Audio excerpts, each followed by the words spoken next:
મારો કારોબાર ડૂબી ગયો અને મારા મિત્રએ પૈસા આપવાના બદલામાં મારી પત્ની સાથે એક રાત સૂવાની ઓફર કરી. મેં મારી પત્નીને એક રાત માટે સમજાવી અને પછી હું એ જ રૂમની બાજુના રૂમમાં છુપાઈ ગયો અને થોડીવાર પછી મેં તે રૂમમાં જોયું. જ્યારે મારા મિત્રએ મારી પત્નીને પકડી ત્યારે મારા કપાળ પર પરસેવો છૂટી ગયો, કારણ કે મારી પત્ની તો, તમે જાણો છો કે પુરુષ માટે સૌથી મુશ્કેલ કાર્ય શું છે? પુરુષ માટે સૌથી મુશ્કેલ કામ છે પોતાની જ પત્નીનો સોદો કરવો.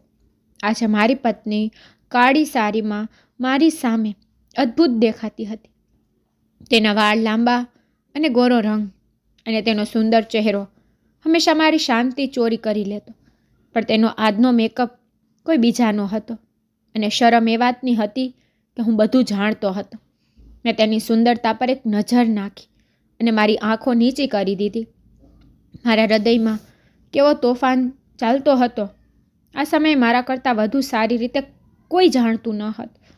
મારા મિત્રની કાર બહાર પાર્ક કરેલી હતી અને ડ્રાઈવર મારી પત્નીને આવવાની રાહ જોઈ રહ્યો હતો, જેથી તેને હોટેલના રૂમમાં લઈ જઈ શકે. આજની રાત કદાચ કયામતની જેમ મારા પર પડવાની હતી, પણ સવારનો સૂરજ મને આ ટેન્શનમાંથી મુક્તિ આપવાનો હતો. પણ આ રાત પસાર થવાની ન હતી.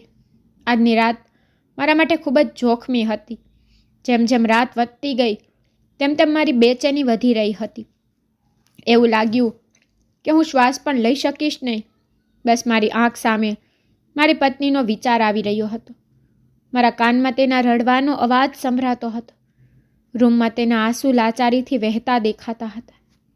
હું એટલો બેચેન બની ગયો કે હું ઊભો થયો. આજે મારી પત્ની બીજા કોઈની સાથે હોય તે સહન કરવું મારા માટે ઘણું મુશ્કેલ હતું. તેથી હું ઘરની બહાર આવ્યો અને હવે હું સીધો હોટેલ તરફ ગયો જ્યાં મારી પત્ની ગઈ હતી. જેમ જેમ હું હોટેલની નજીક જતો હતો તેમ તેમ મારા હૃદયની સ્થિતિ વધુ ખરાબ થતી જતી હતી. જાણે મારી આંખોમાં લોહી ઉતરી ગયું હતું. મને પહેલેથી જ મારા મિત્રને મારવાનું મન થઈ રહ્યું હતું.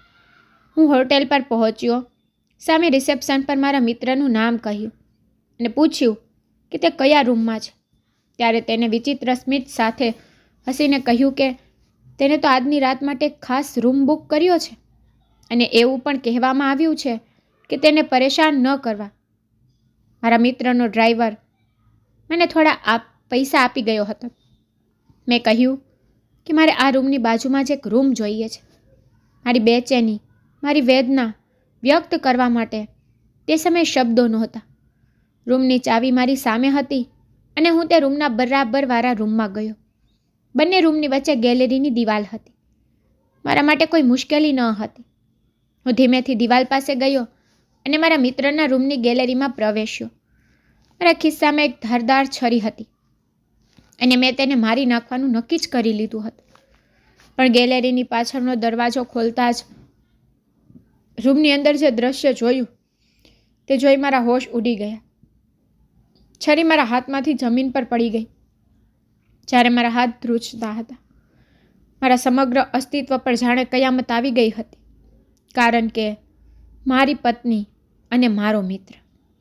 મારા મિત્રની વાત સાંભળ્યા પછી હું તેની તરફ જોવા માટે સક્ષમ ન હતો. અમે એક રેસ્ટોરન્ટમાં બેઠા હતા. મારી સામેના રાઉન્ડ ટેબલ પર વિવિધ પ્રકારના બર્ગર પડ્યા હતા.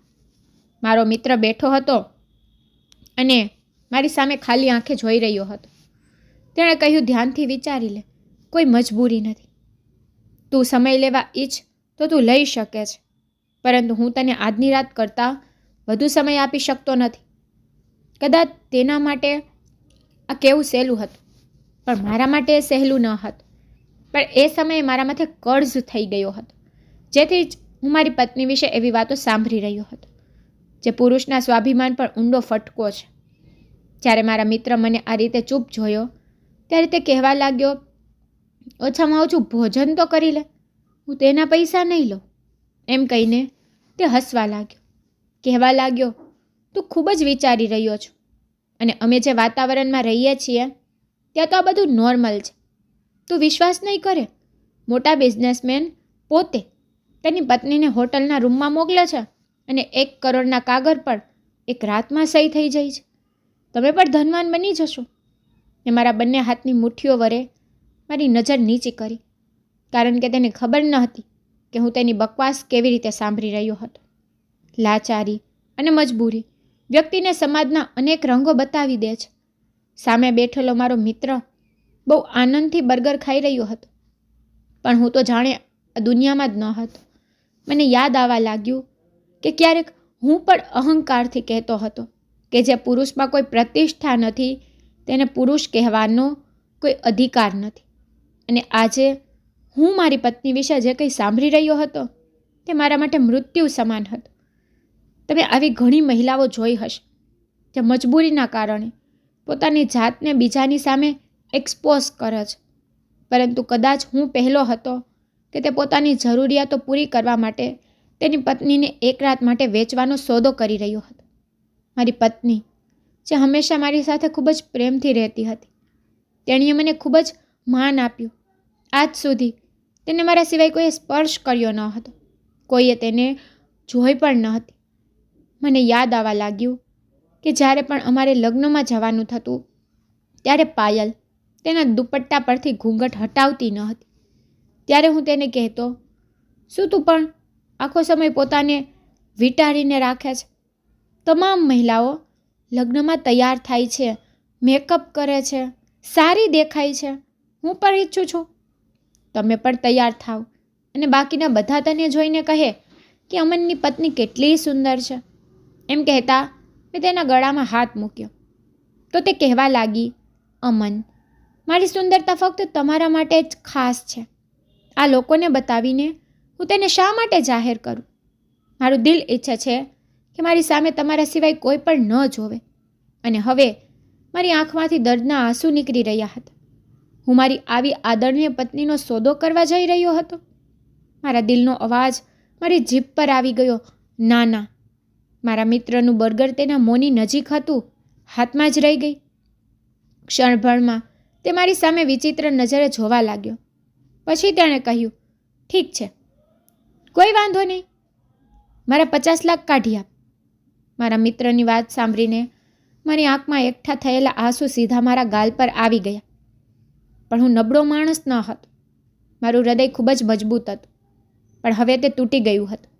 ત્યારે મેં મારા મિત્રને કહ્યું કે મને થોડો સમય આપો.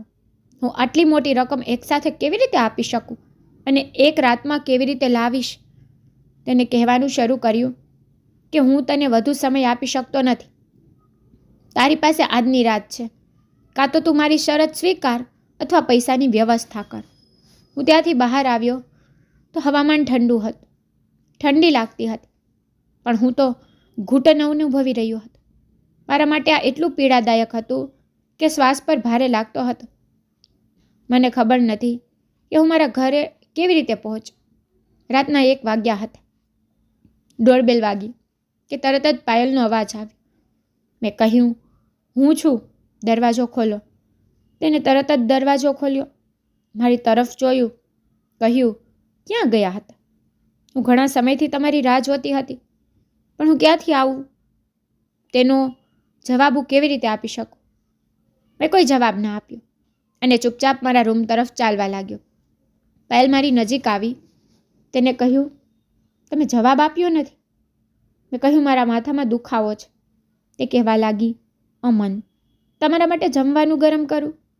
મેં નામાં માથું હલાવ્યું. મેં કહ્યું કે હું ખાવાનું ખાઈને આવ્યો છું. આમ તો ત્યાં ખાવા માટે બધું ઉપલબ્ધ હતું, પણ મારી ભૂખ તો મિત્રની વાત સાંભળીને જ સંતોષાઈ ગઈ. પાયલ મારી પાસે આવી, મારા ચહેરા તરફ જોવા લાગી, કહેવા લાગી, તમે કેમ જૂઠું બોલો છો? હું તમને ઓળખું છું. તમે કંઈ ખાધું નથી અને હું પણ તમારી રાહ જોઈ રહી હતી. તો ચાલો સાથે જમીએ. આ તો પાયલની વાત હતી કે તે મારી આંખોમાં જોઈને મારા દિલની સ્થિતિ સમજી શકતી હતી. અથવા કદાચ પતિ પત્ની વચ્ચેનો સંબંધ એવો હોય છે કે શબ્દોની જરૂર જ નથી. તેને ખોરાક ગરમ કર્યો અને તેને જમવાનું લાવી. જમવાનું શું હતું? એમાં માત્ર દાળ ભાત અને સૂકી રોટલી જ હતી. મેં એક નજર મારી પત્ની પર નાખી અને બીજી નજર મારી વફાદાર પત્ની પર હતી, જે દરેક પરેશાનીમાં મારી સાથે રહી હતી. ક્યારેક તેને શેની પણ ફરિયાદ નથી કરી. આજે પાયલે જ્યારે મને ચૂપચાપ બેઠેલો જોયો ત્યારે તે ચૂપચાપ કોળીઓ મારા મોં પાસે લઈ આવી. તેને કહ્યું, ભોજન ખાઓ અને બધી ચિંતાઓ ભૂલી જાઓ. તે મને ખવડાવતી હતી. પછી તેને પૂછ્યું, મને કહો કે તમારા મિત્રએ શું કહ્યું? તેને તો કહ્યું હતું કે તે તમને મદદ કરશે. મારા મિત્ર પાસે જતા પહેલાં મેં પાયલને કહ્યું હતું કે મારા મિત્રએ મને ફોન કર્યો છે, તે મને મદદ કરશે. તમે પ્રાર્થના કરો કે મામલો ઉકેલાઈ જાય. પણ મારા મિત્રએ રાખેલી શરત હું પૂરી કરી શકતો ન હતો. તેથી મેં માથું હલાવ્યું. મેં કહ્યું, ના, તે મામલો પણ ન બન્યો. આ સાંભળીને પાયલના ચહેરા પરની ઉદાસી રેખાઓ પણ ઘેરી બની ગઈ. પરંતુ તેમ છતાં તે મને ચિંતા ન કરવાનું આશ્વાસન આપતી હતી. મેં કહ્યું કે તે મારી પાસે પૈસા માંગે છે. મારે ક્યાંથી આપવા? મેં લાચારીથી તેનો હાથ પકડીને કહ્યું. તો તે કહેવા લાગી, થોડો સમય માંગી લો. અને અમન, મારી પાસે જે કંઈ બચ્યું હતું એ બધું મેં વેચી દીધું છે. કે પછી મારા હૃદયના ધબકારા વધી ગયા. મને યાદ આવવા લાગ્યું કે મારો મિત્ર કહેતો હતો, જેની પાસે આવી સુંદર પત્ની છે તેને બીજું શું જોઈએ? તમે તમારી પત્ની પાસેથી એટલા પૈસા ભેગા કરી શકો કે તમારો કર્જ ચૂકવવામાં આવશે અને તમે ધનવાર પણ બનશો. મારા મિત્ર તરફથી આ વાત કહેતા મને ખૂબ જ ખરાબ લાગ્યું. મેં કહ્યું, તું હોશમાં છો? શું કહી રહ્યો છો? મેં કહ્યું, તમે મારી પત્નીને ક્યાંય જોઈ? તે હસતા કહેવા લાગ્યો, જોનારાઓ તો કયામત પર પણ નજર રાખે છે. સામેની વ્યક્તિ ગમે તેટલા પડદામાં છુપાણી કેમ ન હોય, પણ જોવાવાળા જ જોઈ લે છે. મેં તમારી પત્નીને ક્યાં જોઈ આ વાત બાજુ પર રાખ. મને કહે, જો તું ડીલ સ્વીકારીશ તો હું પાર્ટી સાથે આગળ વાત કરું. થોડીક રાત તમારી પત્ની મારી ઈચ્છા મુજબ મારી સાથે રહેશે અને તારો કર્જ પૂરો. જેમ જેમ તારી પત્ની મારા કામ આવશે હું તને પણ અમીન બનાવતો રહીશ. તે કેટલો બેશરમ અને નીચ વ્યક્તિ હતો. જો હું કર્જમંદ ન હોત તો તેનો કોલર પકડીને માર માર્યો હોત. કરજદારની કોઈની નજરમાં 2% પણ કોઈ કિંમત નથી હોતી. તેથી કોઈનું હૃદય જે ઈચ્છે તે કહી જાય છે. જરા જવાબ આપો તો કહે છે કે પૈસા કાઢ. મને ખબર નથી કે હું રાત્રે આ વિશે વિચારતો ક્યારે સૂઈ ગયો, પરંતુ સવારે કોઈએ ખરાબ રીતે અમારો દરવાજો ખખડાવ્યો તો હું અને પાયલ તરત જ રૂમમાંથી બહાર આવ્યા અને મેઇન ગેટનો દરવાજો ખોલ્યો તો સામે મારો મિત્ર પોલીસની ગાડી લઈને ઊભો હતો. પોલીસ સાથે કોન્સ્ટેબલ હતો. તેઓ મારી ધરપકડ કરવા આવ્યા હતા. મારા મિત્રએ કહેવાનું શરૂ કર્યું કે આ માણસે મને મારા પૈસા આપ્યા નથી, પરંતુ તે કંગાલ થઈ ગયો છે. તેના પાસે મને દેવા એક પૈસો પણ નથી. તેથી તેને પકડો અને જેલમાં બંધ કરો. તે ઓફિસર મને પકડે તે પહેલાં પાયલ કદાચ પાછળથી મારી સામે જોઈ રહી હતી.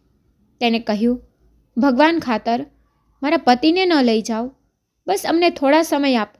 ભાઈ, અમે તમારો બધો પૈસો ચૂકવી દેશું. આ સાંભળી મારો મિત્ર હસવા લાગ્યો અને બોલ્યો, હું તમારા પર ખૂબ જ સરળ રહ્યો છું, પરંતુ તમારા પતિને તે મંજૂર નથી. પછી તેણે કહ્યું કે તે પૈસા ચૂકવવા માટે બિલકુલ સક્ષમ નથી. તેની પાસે આ સમયે એવું કંઈ નથી કે તે મારો કર્જો ચૂકવી શકે. તમે તમારી વાત કહો કે તમે મારો કર્જ ભરશો. પાયલે કહેવાનું શરૂ કર્યું કે હું લોકોના કપડાં સીવું છું. હું દર મહિને મારાથી જેટલી પણ રકમ થઈ શકે તે હું તમને આપીશ. આ સાંભળીને મારા મિત્રએ માથું ઊંચું કરીને હસતા કહેવાનું શરૂ કર્યું, 50 લાખ રૂપિયા ચૂકવવાના છે, 50,000 નહીં. તે કહેવા લાગ્યો કે ભાઈ, તને જેલમાં પૂરો. આ સાંભળીને મારી પત્ની દુપટ્ટા વડે ચહેરો છુપાવીને બહાર આવી. તેણે મારા મિત્રની સામે વિનંતી કરવાનું શરૂ કર્યું કે ભગવાન માટે મારા પતિની ધરપકડ ન કરો. મારા મિત્રએ તેને કહ્યું કે ઠીક છે, જો તમારા પતિ મારી શરત સ્વીકારશે હું તેને છોડી દઈશ. પાયલ મને પૂછવા લાગી કે તમે તેની શરત કેમ સ્વીકારતા નથી? મેં કહ્યું કે આ શરત સ્વીકારી શકાય તેમ નથી પાયલ. તેને કંઈ ખબર નથી.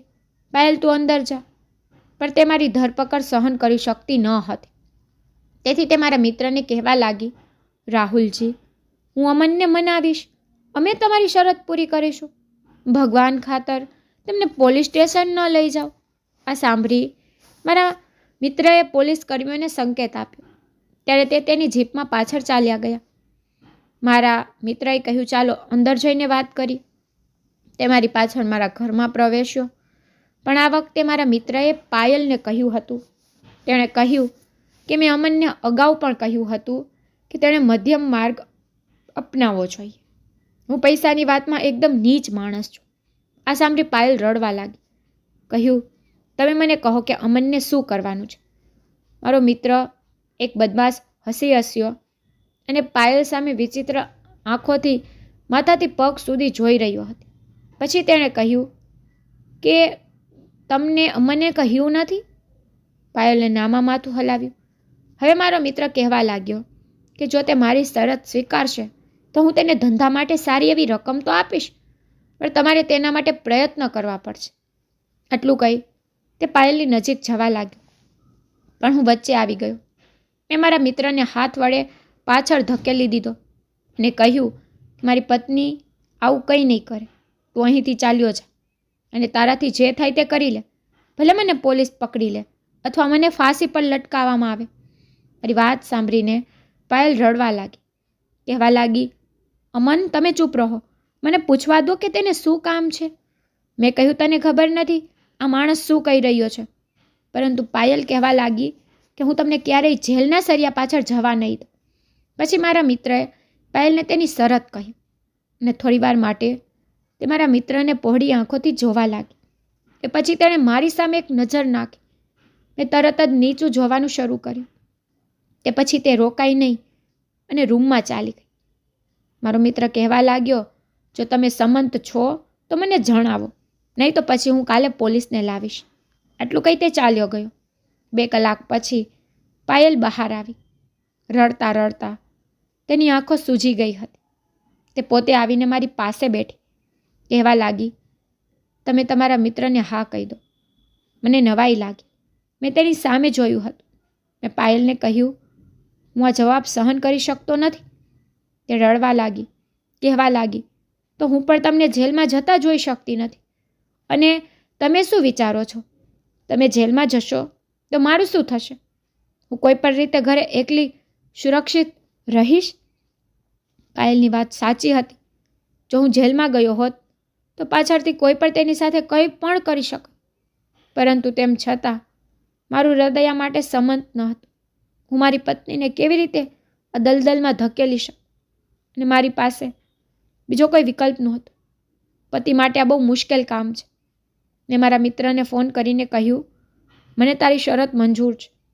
સાંભળી તેને કહ્યું, તે બહુ અકલમંદીનું કામ કર્યું. પછી બીજા જ દિવસે તેના ડ્રાઈવર સાથે તેણે મારી પત્ની માટે પહેરવા કપડાં મોકલ્યા હતા, જે પહેરી તેને હોટેલ જવાનું હતું. પાયલના ગયા પછી મને શાંતિ નહોતી, એટલે હું હોટેલ તરફ દોડી ગયો. મારા મિત્રએ તેના ડ્રાઈવર સાથે મને અગાઉથી કેટલાક પૈસા મોકલ્યા હતા. મેં તેની બરાબરનો એક રૂમ લીધો અને તેની ગેલેરીમાં કૂદી ગયો. અને જ્યારે મેં અંદર જોયું તો મારો જીવ નીકળી ગયો.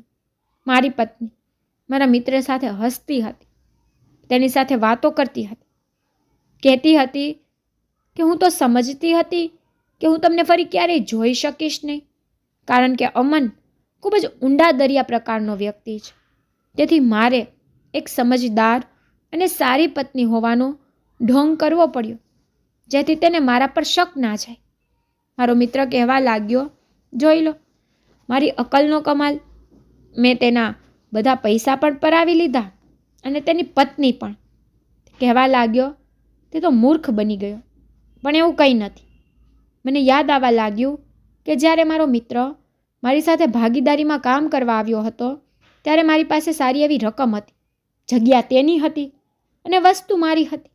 અમે લાખોની કિંમતના જૂતા તે હાઉસમાં રાખ્યા હતા, જેથી અમે તેને વહેલામાં વહેલી તકે વેચી શકીએ અને નફો મેળવી શકીએ. મારા મિત્રએ મને મોટા સપના બતાવ્યા હતા, પરંતુ એક રાત્રે હું સૂતો હતો તો તેનો ફોન આવ્યો કે તેના હાઉસમાં આગ લાગી છે. ઝડપથી પહોંચ્યો. હું ત્યાં પહોંચ્યો તો આખું વેર હાઉસ આગમાં લપાટાયેલું હતું.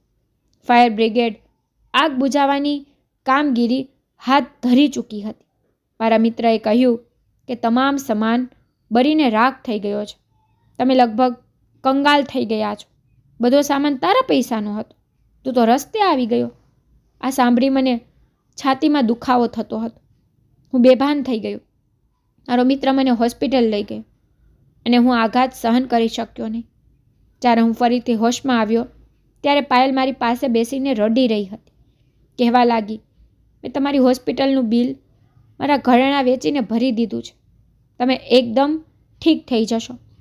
જ્યારે મારો મિત્ર મને મળવા આવ્યો ત્યારે તેને કહ્યું કે તમારા સામાન સિવાય અમને ત્યાંથી 50 લાખ રૂપિયાનો સામાન પણ લીધો છે, જેથી અમે પાર્ટીનો ઓર્ડર પૂરો કરી શકીએ. અને તે માલ પણ સળગી ગયો છે અને તે માણસ પૈસાનો નાટક કરી રહ્યો છે. મેં કહ્યું, યાર, આટલી મોટી રકમ હું કેવી રીતે આપી શકું? તો તે કહેવા લાગ્યો, આ તમારે વિચારવાનું છે, કારણ કે નુકસાન તારું છે. મારો મિત્ર અને મારી પત્ની મળીને મારી સાથે દગો કરતા હતા, કારણ કે હવે તે કબૂલાત કરી રહ્યા હતા કે વેરહાઉસમાં આગ લાગી તે પહેલાં બધો માલ કાઢી લેવામાં આવ્યો હતો અને નકામું અને બગડેલો માલ અંદર રાખવામાં આવ્યો હતો અને સાથે મને ફસાવા માટે આ કરવામાં આવ્યું હતું, જેથી તે મારી સામે મારી પત્ની સાથે મજાક કરી શકે. મારી પાસે મોબાઈલ ફોન હતો. મેં તેનો વિડીયો બનાવ્યો અને ત્યાંથી સીધો પોલીસ સ્ટેશન ગયો અને મારી પત્ની અને મારા મિત્ર સામે કેસ કર્યો. તેઓ વ્યભિચારના ગુનામાં પકડાયા અને આજે મેં મારી પત્નીને છૂટાછેડા આપી દીધા અને હું મારી જિંદગી ખુશીથી જીવી રહ્યો છું. તો મિત્રો, જો તમને મારી સ્ટોરી પસંદ આવી હોય તો લાઇક, શેર, સબસ્ક્રાઈબ જરૂરથી કરજો અને કોમેન્ટમાં મને જરૂરથી કહેજો કે તમને મારી સ્ટોરી કેવી લાગી છે. Thank you.